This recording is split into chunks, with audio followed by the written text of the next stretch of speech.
In this video, I will show how the Social Security and Medicare programs are funded and discuss their financial health. There are actually multiple trust funds for Social Security and Medicare, but for simplicity, we will treat them as if they are one. Every year, Social Security and Medicare taxes are collected from workers and their employers and are deposited in the trust fund. Because it is called a trust fund, you might think that the money is then invested for our retirement. Actually, it isn't. It is used to pay benefits to people who are currently enrolled in these programs, who are mostly retirees. Until recent years, there would be some money left in the trust fund each year after the money had gone in and the current retirees had been paid. We call that a surplus.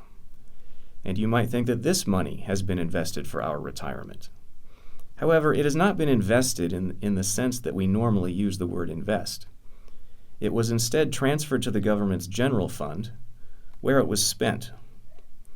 If the money had been spent to pay down the government's debt, it might be argued that this was a form of saving or investing the trust fund surpluses. However, there is little evidence that this is what the money was used for. Rather, it appears that the money simply was used to pay for higher levels of government spending. Thus, I think it is fair to say that the money in the Social Security and Medicare trust funds has been spent, either on the program beneficiaries or as general government spending.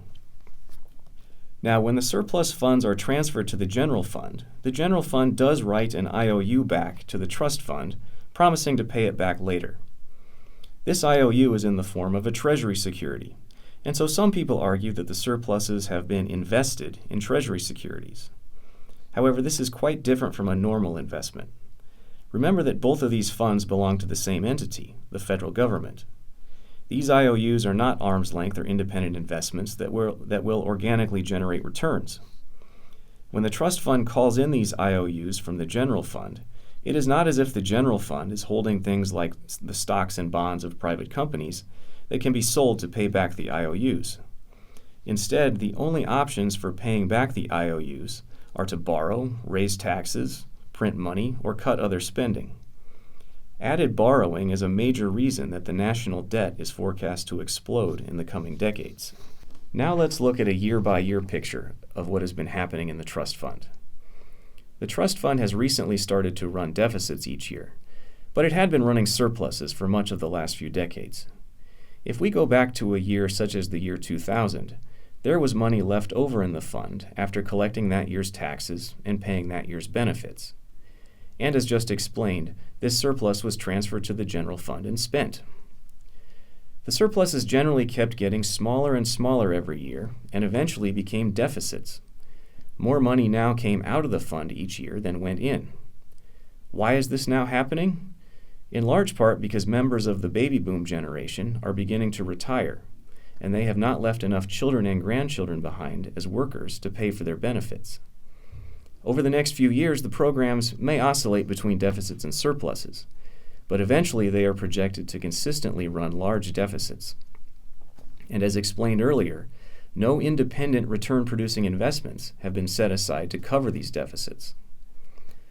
In a sense, this stream of future obligatory payments is similar to what a company faces with its pension plan. The company has promised to make a series of future payments to its employees. Now, unlike Social Security and Medicare, most companies have invested substantial funds to pay for these future obligations. Companies that have pension plans have to compute something called the present value of these pension payments and record a liability for it on their balance sheets.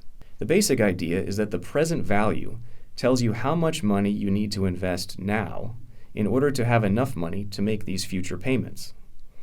In contrast to the pension accounting that companies follow, the federal government does not report the present value of these unfunded Social Security and Medicare liabilities on its balance sheet. And perhaps more importantly, the government does not include these liabilities in the national debt total that you hear about in the news. The government does report the liabilities elsewhere in fine print, but they don't get much attention. So, how big do you think the present value of the unfunded Social Security and Medicare obligations is? In making your guess, it may be helpful to know how big the national debt is. As of 2016, the national debt stands at about $19 trillion, And again, the present value of these Social Security and Medicare obligations is not included in the $19 trillion. So knowing that the national debt is $19 trillion, how big do you think the present value of these unfunded liabilities is? The answer is about $41 trillion as of 2015. Surprisingly, this amount is twice as big as the national debt number that gets all the attention. 41 trillion is a hard number to get your head around. Here's one way to think about it. It is American households that will ultimately have to bear the burden of this liability. So what is each household's share of the 41 trillion and the national debt combined? It turns out to be about $500,000. This is a staggering amount compared to the actual net worth of the vast majority of American households.